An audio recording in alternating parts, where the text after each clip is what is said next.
As soon as I opened my eyes the morning of August 23rd, I could feel a strange sensation in my stomach. It made me think that maybe, just maybe, things would be different this fall.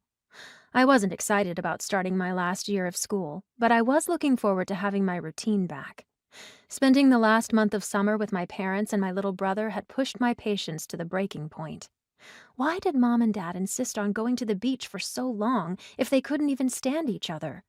I was sure my mother hadn't wanted it. It had been my father's idea 100%. Roger Hamilton wouldn't stop believing our family was normal, even if it had completely fallen apart. But I wasn't about to burst his bubble. Not again, anyway. That made me look back at my wrist without realizing it.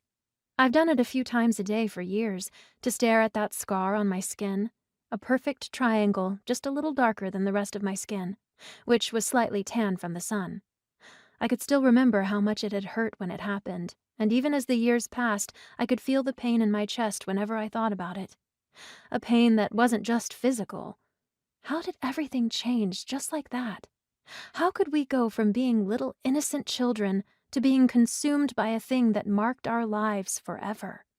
I knew the answer, but I erased it from my mind to avoid getting depressed again over what happened so long ago. I got out of bed and stumbled into my bathroom. Everything was impeccable.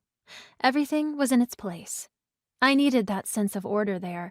It drove me crazy when I came home and nothing was where I had left it. It made me want to scream and shout and say, "To hell with everything!" And I was usually quiet and calm, submissive and perfect. Or at least, that's the me I showed the rest of the world. If only they knew the truth. I washed my face and brushed my teeth and combed my hair slowly, watching my face. I liked what I saw, but I'd have been happy not to look so much like my mother. I had inherited her blonde hair, but mine was a little wavier. We both had the same dimples in our cheeks. At least my eyes weren't like hers. Hers were sky blue, mine brown like Dad's, with long, thick lashes. I'd been lucky enough to only have to wear braces for a year, and I'd had perfect teeth since I was in 7th grade.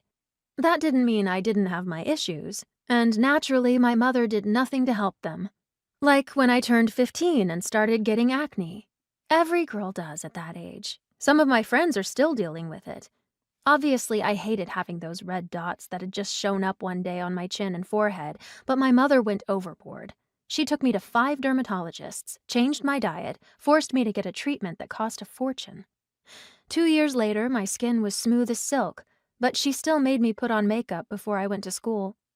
God forbid someone noticed my freckles or the bags under my eyes. Kamila Hamilton always had to be perfect, just like her mother, the Ice Queen, tall, blonde, thin, elegant, and obsessed with her appearance.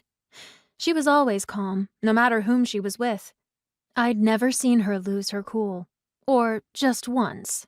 That one time when I'd opened Pandora's box.